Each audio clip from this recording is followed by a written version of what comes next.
day everyone. In this video, we are going to fix the brightness problem and we will also change the brightness on Windows 11. For that, we just need to do a right click in the start icon and then click on Device Manager. So brightness issues on Windows 11 is related to the drivers in 99% cases.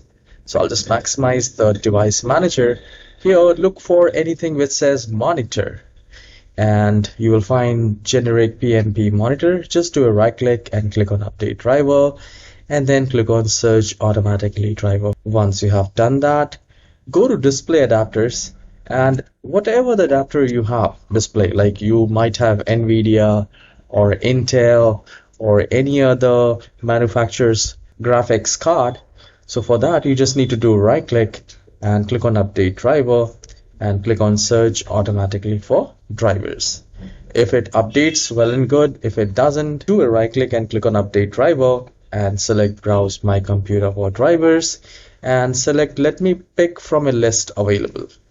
So from here, select any other version of driver one by one and click on next and see if that works for you.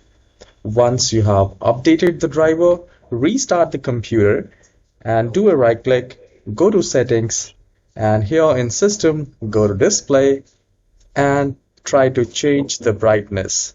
In my computer, it's working absolutely fine now. So you can also do that. And please let me know in the comment section if it has worked for you. Please hit the like and subscribe. I'll see you in the next tutorial. Have a wonderful day.